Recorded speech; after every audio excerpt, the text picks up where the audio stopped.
Hello guys. सो हमारे post graduation के syllabus में जैसे कि आप देख रहे हो इस बार academic writings, writing synopsis, report writing, writing abstract, conference paper और referencing, writing dissertation, letters, application, bio, data preparing and VC, right. तो ये हमारे पोस्ट ग्रेजुएशन यानी कि मास्टर्स का सिलेबस है, ठीक है, फॉर वीवीयू। ठीक है, और वीवीयू और जिसके अंदर हमें एकेडमिक राइटिंग्स और कम्युनिकेशन स्किल्स सीखना है, राइट। तो totally it is a different thing. So इस आज से मैं स्टार्ट कर रही हूँ कि क्या होता है, कैसे होता है, हम इसे कैसे पढ़ते हैं कि हायर एजुकेशन में जब आप जाओगे, राइट, आप अपने मास्टर्स को फिनिश करने के बाद जब आगे मूव करोगे रिसर्च में या फिर पीएचडी में या थीसिस राइटिंग में या साइनॉप्सिस के प्रोसेसेस में, तब ये हायर एजुकेशन का इम्पॉर्टेंट पार्ट है, राइट। दैट इज वाई हम जब मास्टर्स लेवल पर आते हैं तो हम इसकी स्टडी करते हैं कि हमें, आप बुक पब्लिश करना चाहोगे या रिसर्च पेपर पब्लिश करोगे या आर्टिकल्स में आपके जर्नल्स में आपके आर्टिकल्स आप पब्लिश करना चाहते हो, तो आपको हायर एजुकेशन की जो स्टार्टिंग पॉइंट है ना, वो यहीं से स्टार्ट हो जाती है। और एकेडमिक राइटिंग्स को हम सीखेंगे, जानेंगे कि क्या होता है, ठीक है। तो जैसे जैसे हम यहाँ पर सिलेबस हम देख रहे हैं इसको हम फिनिश करेंगे। सो एकेडमिक राइटिंग्स सबसे पहले है हमारा मीनिंग, टाइप एंड इम्पोर्टेंस, ठीक है। तो एकेडमिक राइटिंग्स का आज हम इंट्रो कवर करेंगे, मीनिंग एंड टाइप्स को समझने की कोशिश करेंगे। तो आप मेरे साथ बने रहो ताकि मैं आपको समझा सकूँ, ठीक है। मेरी जो अंडरस्टैंडिंग बन पाई है, मैं जो बना पाई हूँ, मैं जो सीख पाई हूँ, मैं आप तक डिलीवर कर सकूँ। सो फ्रेंड्स,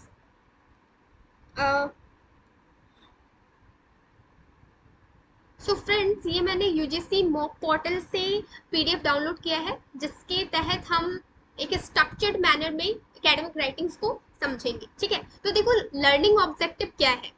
और लर्निंग ऑब्जेक्टिव में ये वीडियो बनाने का मेन पर्पस यही है कि आपकी बेसिक अंडरस्टैंडिंग डेवलप हो सके।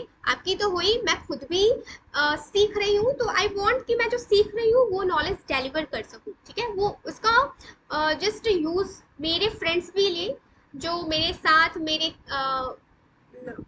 को लर्नर्स है वो भी सीख सके, right. That is why I make this video for them, okay. और मेरी अंडरस्टैंडिंग भी और क्लियर और शार्पर हो सके, ये भी मेरा ऑब्जेक्टिव है। सो लर्निंग ऑब्जेक्टिव में हम देख रहे हैं कि ये मॉड्यूल वाइज है, तो हम जस्ट अभी पहले तो इम्पोर्टेंट समझेंगे, इंट्रो समझेंगे, एकेडमिक राइटिंग एक्चुअली होती क्या है, हम क्या जान रहे हैं, क्या पढ़ रहे हैं, क्योंकि आज तक हमने ऐसी स्टडी तो करी नहीं, राइट, एकेडमिक राइटिंग्स जैसी। बट राइटिंग्स के बारे में हम क्यों पढ़ रहे हैं, एंड तो पहले पीडीएफ में आओ, अंडरस्टैंडिंग बेसिक इंपॉर्टेंस हम समझेंगे, ठीक है।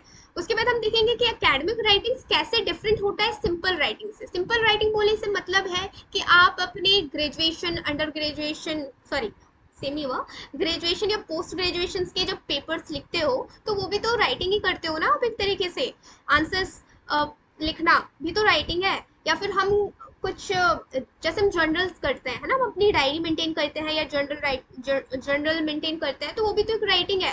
तो सिंपल राइटिंग से किस तरह से अलग होता है एकेडमिक राइटिंग, इसके भी हम बात करेंगे। उसके बाद इसके टाइप्स कितने होते हैं, क्या क्या इसके ट्रेट होते हैं, ठीक है। एंड कब हमें स्टार्ट करना चाहिए सीखना academic writing, and what actually it is, ये है क्या एकेडमिक राइटिंग्स, क्या होता है एक्चुअली, ठीक है। इसके टूल्स या कंपोनेंट्स क्या होते हैं, फैक्ट्स और actions required to be a successful academic writers. कौन कौन से फैक्ट्स या एक्शन की जरूरत पड़ती है हमें एकेडमिक राइटर के सक्सेसफुल बनने के लिए, होने के लिए, राइट। उसके बाद हम फ्लो ऑफ एक्शंस के बारे में जानेंगे एकेडमिक राइटिंग्स के। तो देखो, स्टार्टिंग हम इंट्रो से स्टार्ट करते हैं। We the human are the master species of the god's best creation. क्यों? हम इंसान भगवान की सबसे अद्भुत संरचना है, राइट। क्यों? Because apart from other reason we can write, हम लिख सकते हैं, ठीक है। तो लिखने से हम कैसे अलग हो गए, सबसे लिखने से हम कैसे अलग हुए, राइट। इस एनालिटिकल क्वेश्चन का आंसर आपको पहले आगे मिलेगा। The writing skill makes us the unique species. Writing skill जो इंसानों के पास एक लिखने की कला है, ये इंसान को सबसे अलग बनाता है। अब ऐसा क्यों है, ऐसा क्यों कहा जा रहा है? क्योंकि writing can change the perception. Writing हमारे परसेप्शन को बदल देता है। परसेप्शन मतलब धारणा, आप किसी चीज को लेकर क्या सोच रहे हो, क्या इमेजिन करके चल रहे हो, आपके थॉट्स क्या है, उसको बदल सकता है राइटिंग, ठीक है। It can change the history, ये हिस्ट्री भी बदल सकता है, क्योंकि हम जो पढ़ते हैं बुक्स, राइट, बुक्स किसी भी ऑथर के पॉइंट ऑफ व्यू से लिखी जाती है। तो कोई भी इंसिडेंट कुछ हुआ हो, वो एक्चुअली कैसा हुआ हो, और हमें बुक्स की राइटिंग्स में हम उसे कैसे पढ़ रहे हैं, ये टोटली चेंज हो जाएगा। बिकॉज अकॉर्डिंग टू वो राइटर अपने पर्सपेक्टिव को डालने की कोशिश करता है ना। दैट इज वाई यहाँ पर बोला गया है कि परसेप्शन और हिस्ट्री चेंज करी जा सकती है। बुक्स में अगर रामायण या महाभारत या जो भी एपिक्स के बारे में, हम बड़े बड़े एपिक्स के बारे में जानते हैं, उनके बारे में जो भी लिखी हुई है, राइट, उसको फॉलो करके हमारे जो भी सीरीज या सीरियल्स बनते हैं, राइट, रामायण पर सीरियल बना, नॉट सीरियल, उन पर जस्ट एक पूरी एपिसोड बनाई गई, राइट। तो ये सब क्या है कि बुक में जो लिखी हुई है उसको, उस परस्पेक्शन को फॉलो किया गया। मे बी एक्चुअली कुछ अलग हुआ हो, राइट, लेकिन लिखने की शैली ऐसी शैली है जिससे कि आप जो हुआ है और आपने जिस नजरिए से देखा है, क्योंकि आपका नजर ही रिफ्लेक्ट हो रहा होता है, राइट, आपका परसेप्शन ही रिफ्लेक्ट हो रहा होता है आपकी राइटिंग्स में। बट क्या हम बायस होकर राइटिंग करें या कर सकते हैं? तो इन सबका आंसर आपको आगे मिलेगा, ठीक है। ये तो एक हो गया कि मेरे समझाने का, मेरे डिलीवर करने का तरीका। नाउ इट, जो भी अभी मैंने आपको बताया, ये एक एग्जाम्पल था, ठीक है। So it was the almighty power. लिखने की जो हमारी पावर है वो सबसे बड़ी ऑलमाइटी पावर है, ठीक है। When we talk about the academic writings, we can change the generation. हम जनरेशंस तक बदल सकते हैं। एक बार की बात है, आइंस्टीन ने अपनी एक थीसिस लिखी थी। थीसिस मीन्स उन्होंने एक एकेडमिक राइटिंग लिखी थी, राइट। किस पर लिखी थी? A new determination of molecular dimension, ठीक है। सो आइंस्टीन ने a new determination of molecular dimension पर एक एकेडमिक राइटिंग लिखी थी, जो कि सिर्फ 24 पेजेस की थी। तो जब इनके थीसिस को देखा गया, तो इनको कमेंट करके रिटर्न कर दिया गया, ये बोल के कि इट्स फाइन, ये ठीक है, but it is too short to be considered as thesis. लेकिन ये बहुत छोटा है थीसिस, ये हम इसे कैसे बोलेंगे, क्योंकि ये 24 पन्नों का है। तो 24 पन्नों का था, तो ये बोलकर रिटर्न कर दिया गया कि ये तो 24 पन्नों का है, right. He was well ahead of time from the point only, and he proved to be the world later with his invention and his writing। बाद में जाके हम सभी को पता है कि आइंस्टीन ने अपने इन्वेंशन और अपनी राइटिंग से मतलब कितने ज्यादा फेमस हुए, है ना। तो उस टाइम में तो एज अ रिजेक्शन ही मान सकते हैं हम कि उनको रिजेक्ट कर दिया गया कि आपकी राइटिंग बहुत छोटी सी है, आपकी थीसिस बहुत छोटी सी है। और बाद में उनके इन्वेंशंस ने उनको बहुत पॉपुलर बना दिया, राइट। तो एक्चुअली क्या होता था ना, वर्ल्ड क्लास रिसर्च इंस्टीट्यूट का ऐसा मानना था कि थीसिस जो होती है वो 40 से 50 पेज के नीचे नहीं होनी चाहिए, it's not more than, right. उससे ज़्यादा नहीं होनी चाहिए, मतलब 40 to 50 तो होनी ही चाहिए, इट्स नॉट मोर देन, उससे ज़्यादा नहीं होनी चाहिए। लेकिन 24 इन्होंने लिखा था, तो इनको एज अ ये बोल के वापस कर दिया गया कि ये तो बहुत छोटा है।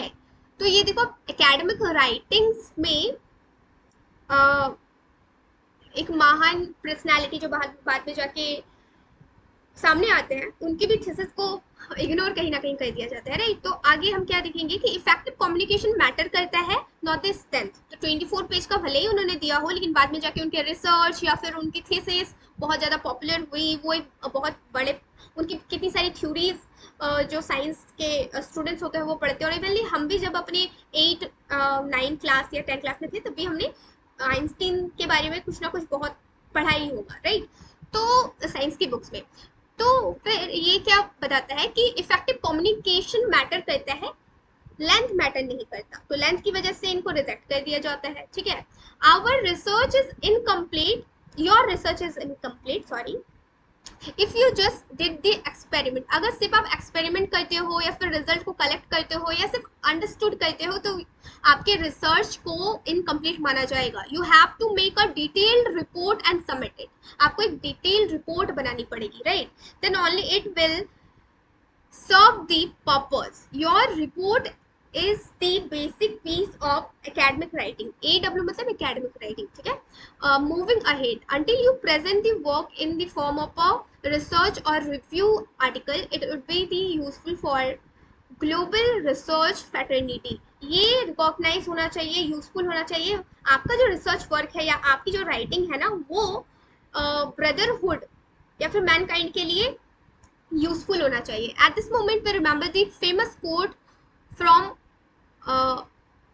Addition, Albert Edison, right? वही है क्या एडिशन जिन्होंने बल्ब की खोज करी थी? If I am not wrong. Okay, so अगर मैं गलत हूँ तो आप मेरे को कमेंट कर सकते हो to update my knowledge, right? Okay, so Thomas Alva Edison, या पूरा नाम यही था, राइट?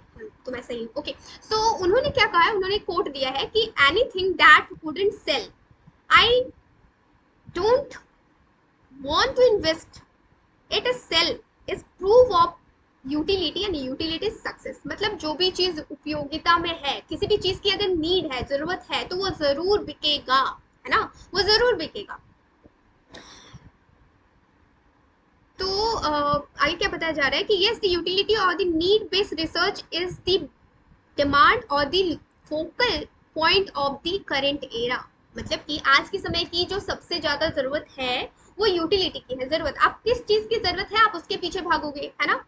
आप उसके पीछे क्यों भागोगे जिससे आपको कोई मतलब ही ना हो? तो वही है कि जिस चीज की जरूरत है उस चीज की सेल बहुत ज्यादा है और आपको प्रूफ करने की जरूरत नहीं है कि इसको जस्ट कि इसकी जरूरत है कि नहीं है. जो चीज की जरूरत है वो सेल होगी, राइट? अब इसको क्यों ऐसा बोला गया आगे समझते हैं हम. Through basic and applied research are equally important, the less the more focus is there on the applied research. So the question is how you can apply the basic knowledge for the development of humanity and for improving the overall quality of life for human beings. आपके पास सबसे important question ये आता है कि आप अपने academic writings का या फिर research का किस तरह से use करोगे कि वो सारे human beings के लिए या humanity के लिए एक life को बेटर बनाने का या क्वालिटी ऑफ लाइफ को सही करने का एक तरीका हो सके. मतलब आप अपनी राइटिंग का किस तरह से अच्छे से यूज करोगे, है ना? ये राइटिंग ही तो है जिस वजह से हम अभी पढ़ पा रहे हैं. किसी ना किसी ने लिखी, इस पीडीएफ को बनाई और अब अभी हम इसको पढ़ रहे हैं और सीख रहे हैं कि एकेडमिक राइटिंग क्या है. तो राइटिंग का कितना इंपॉर्टेंस है इसमें देखो कितने सारे एग्जाम्पल यूज करे गए. एडिशन का कोट डाला गया, उसके पहले हमने देखा कि आइंस्टीन के बारे में बताया गया कि उन्होंने लिखा था लेकिन रिजेक्ट कर दिया गया ये बोल के कि okay it is fine but it is just 24, तो इट इज नॉट इनफ. तो देखो एकेडमिक राइटिंग्स या राइटिंग्स, हम बेसिक राइटिंग भी करते हैं, हम खुद के लिए ही जनरल लिखते हैं, है ना? नाइट में बहुत सारी की आदत होती है कि हम अपने डायरी को मेंटेन करते हैं, अपना जर्नल करते हैं अपने लाइफ को या फिर एनीथिंग नेचर को.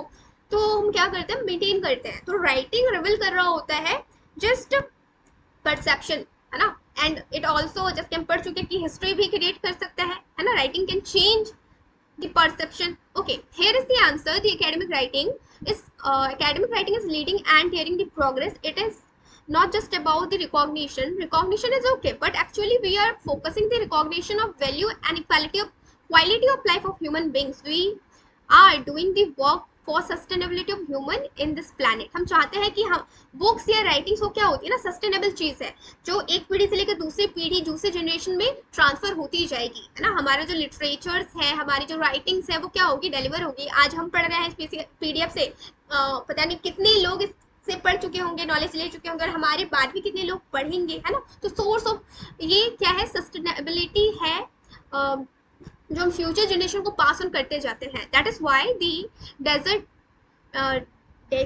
dissemination of knowledge and exchange of ideas required for the academic writing play a very vital role. इसलिए हम कहते हैं कि academic writing बहुत ही ज़्यादा vital role play करता है हमारे knowledge को, हमारे ideas को, thought process को next generation में pass on करने के लिए. ठीक है? So best species इस planet में ये ह्यूमन को बोला गया, राइट?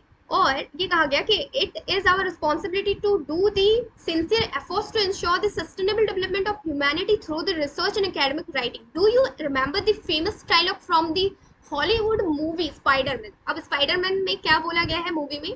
बोला गया है with great power comes the great responsibility, है ना. जब ग्रेट पावर आती है तो पावर के साथ वो रिस्पॉन्सिबिलिटी भी लाती है. ठीक है. सो to use the writing for academic and research purpose, it required great sense of responsibility. लिखने का काम कोई इजी काम नहीं होता कि कुछ भी लिख दिया. It is academic writing, right. तो ये खुद के साथ बहुत बड़ी रिस्पॉन्सिबिलिटी भी बेयर करती है. ठीक है. So academic writing has the power to derive and delegate the future. We were not talking about the deforestation, global warming etcetera 3 to 4 decades एगो. अगर बात नहीं की गई होती आज से 3 से 4 डिकेड्स पहले, डिफॉरेस्टेशन मतलब वनों की कटाई हो रही है अंधाधुंध, या फिर ग्लोबल वार्मिंग हो रहा है ना, तो फिर इन सब की बात अगर नहीं करी गई होती पहले, तो how we come to know, हम कैसे इन सब के बारे में जानते, हम इनके इंपॉर्टेंस के बारे में, इन सारे इश्यूज के इंपॉर्टेंस के बारे में कैसे जानते, राइट. ग्लोबल प्लेटफॉर्म में ऐसे भी इश्यूज हो रही है कि बर्फ मेल्ट हो रहे हैं, पृथ्वी गर्म हो रही है, डिफॉरेस्टेशन हो रहा है, हम इन सब के बारे में कैसे जानते हैं. And now all these are the hot topics, और आज के टाइम का ये सारे के सारे क्या है, हॉट टॉपिक्स हैं, राइट.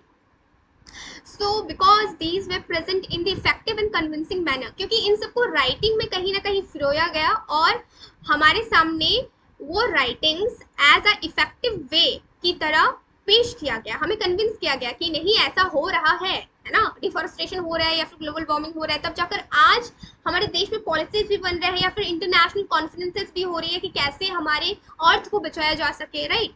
और इससे सस्टेनेबल बनाया जा सके हम हमारे नेक्स्ट जनरेशन के लिए, ताकि पृथ्वी जो है, अर्थ जो है, वो बनी रहे, है ना, सेव रहे फ्यूचर जनरेशन के लिए भी.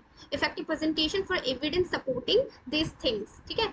और राइटिंग्स साथ ही साथ एविडेंस भी दे रही होती है. ठीक है. क्योंकि जब हम एकेडमिक राइटिंग से भी देख ही रहे हैं तो इसमें हम देखेंगे कि आपको अपना पॉइंट ऑफ व्यू प्रूव करना रहता है बाय गिविंग एविडेंस. ठीक है. So it is clear that without the effective presentation of this issue, इन सारे के बिना clear effect, so it is clear that without the effectiveness, बिना इफेक्टिव प्रेजेंटेशन के ये सारे issues in the form of academic writing, the issue would have been unexplored and unattended. अगर academic writing नहीं करी गई होती ऐसे इश्यूज पर जो कि इंटरनेशनली इफेक्ट कर रहे हो या ग्लोबल प्लेटफॉर्म को इफेक्ट कर रहे हो, तो ये आज भी अनएक्सप्लोर्ड होता, राइट. आज भी ये अनअटेंडेड होता. तो ये हम आज जान पाए हैं बिकॉज ऑफ राइटिंग्स. ठीक है. ये सारे इश्यूज जो हम जान पाए हैं, क्यों? क्योंकि राइटिंग्स में ऐसी लिखी गई है और हम तक पहुंचाने का काम किया गया है, डिलीवर करने का उस नॉलेज को काम किया गया है. ठीक है. So as far the knowledge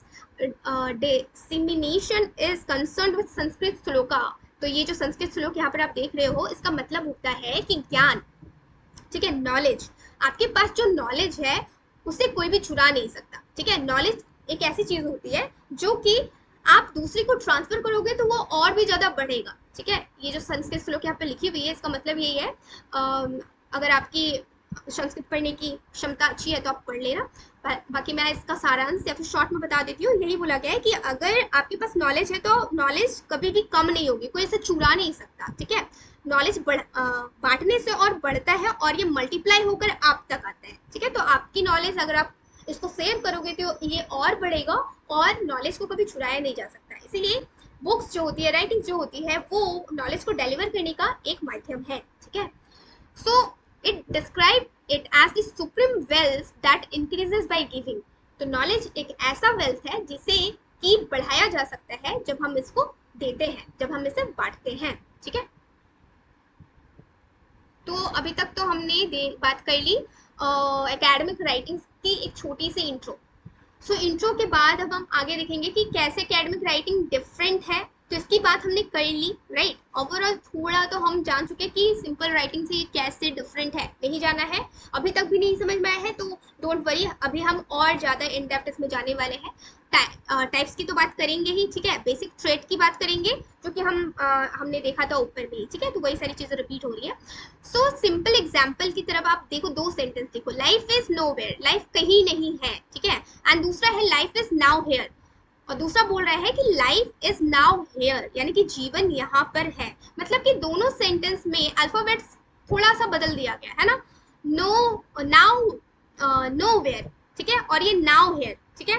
तो एक साउंड कर रहा है पैसिमिस्टिक, मतलब आशावादी, ठीक है, सॉरी निराशावादी। एक जो है वो निराशावादी, मतलब इसमें कोई आशा नहीं है। और दूसरा जो साउंड कर रहा है वो ऑप्टिमिस्टिक, मतलब आशावादी। ये कह रहा है कि लाइफ यहाँ पर है और ये कह रहा है कि लाइफ कहीं नहीं है। तो एक निराशावादी शो कर रहा है, एक आशावादी होप शो कर रहा है, राइट। तो ये लिखने का तरीका है ना। It proves how the proper writing can change the scenario. ये लिखने का तरीका है कि आपकी राइटिंग पूरा का पूरा सिनेरियो या फिर आपके थॉट प्रोसेस को बदल सकता है। जैसे एक और एग्जांपल लेकर आप समझो।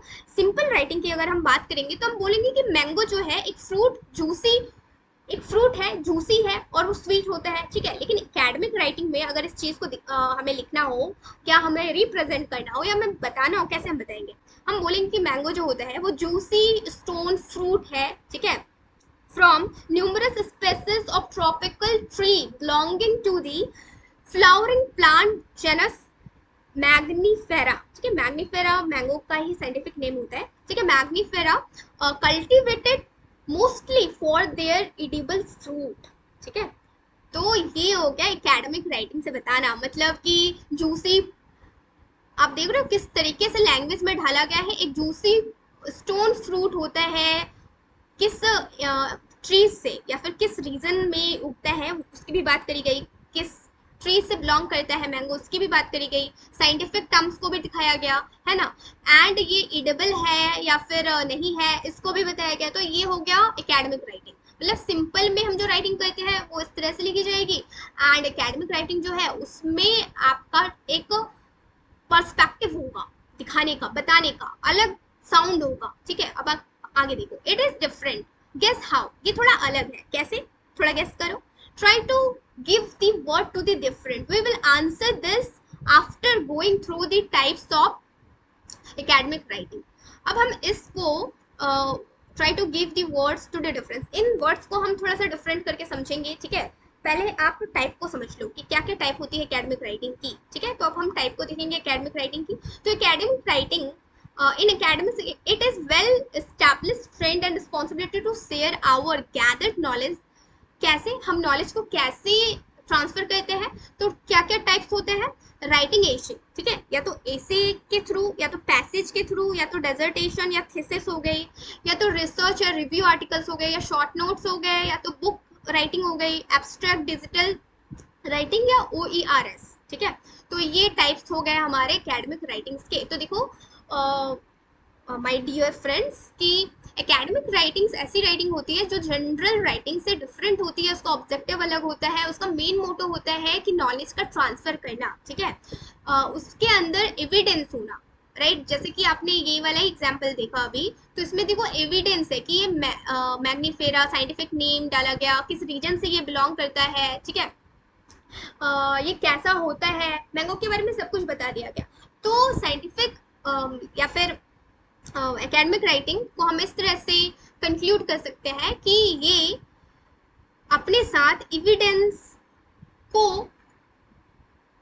इनकॉर्पोरेट करता है और एक नॉलेज को ट्रांसफर करने का तरीका होता है सिस्टमेटिक तरीके से, that is called the academic writings. और ये बेसिकली रिसर्च पर्पस में करी जाती है, ठीक है, हायर स्टडीज में करी जाती है, थीसिस राइटिंग में करी जाती है, एंड जो भी बुक राइटिंग हो गई, PhD साइनॉप्सिस या थीसिस लिखना हो गया, उसमें यूज करी जाती है। तो इसका एक फिक्स पैटर्न होता है, फिक्स तरीका होता है, ठीक है। अलग अलग टॉपिक्स पर आप कर सकते हो, वैसे हॉट टॉपिक्स पर कर सकते हो जो कि अभी तक हमें पता नहीं चला, या फिर हम कहीं पर एविडेंस देख रहे हैं, ठीक है। मान लो अफ्रीकन कंट्रीज में बहुत ज़्यादा रेनफॉल हो रही है, ठीक है। तो किसी ने उस पर स्टडी करी, रिसर्च करी और उस राइटिंग को पहुंचाना है कि आने वाले कुछ सालों में बहुत ज़्यादा रेनफॉल की वजह से ये एरिया जो है वो क्या होने वाला है,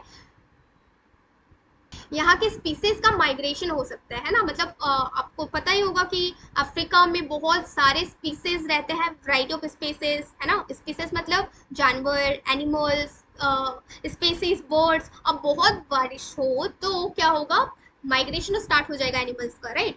तो ये एक स्टडी, एक रिसर्च किया गया, एक ऑब्जर्वेशन किया गया। अब इस ऑब्जर्वेशन को लोगों तक पहुंचाना है वाइड लेवल पर। कैसे करी जाएगी? राइटिंग लिखी जाएगी, थीसिस निकाला जाएगा, जर्नल्स में आर्टिकल्स छापे जाएंगे। उससे क्या होगा, वो नॉलेज हम तक पहुंचेगा कि अभी सिर्फ ये स्टडी हुई है, हो सकता है 100 साल बाद, 400 साल बाद या फिर 20 साल बाद ऐसी चीजें देखने को मिल जाए, है ना। तो उससे कहाँ कहाँ पर इस कॉज की वजह से कहाँ पर इफेक्ट पड़ेगा। तो ये क्या हो रहा है, नॉलेज को जस्ट एक्सपेंड किया जा रहा है थ्रू द राइटिंग्स। तो this is called the academic writings, जिसकी एक प्रॉपर मैनर होती है। तो आज की वीडियो में हमने एकेडमिक राइटिंग के एकेडमिक राइटिंग में हमने मीनिंग और टाइप को कवर किया। नेक्स्ट वीडियो में हम इंपॉर्टेंस को कवर करेंगे। आई होप सो फ्रेंड्स कि आपको ये वीडियो समझ में आया होगा। अगर किसी भी टाइप का कोई भी क्वेरी है तो यू कैन कमेंट, ठीक है। आप अपने फीडबैक्स भी मेरे को दे सकते हो ताकि मैं मोटिवेट होकर और वीडियोस बना सकूं, ठीक है। Thank you and bye bye.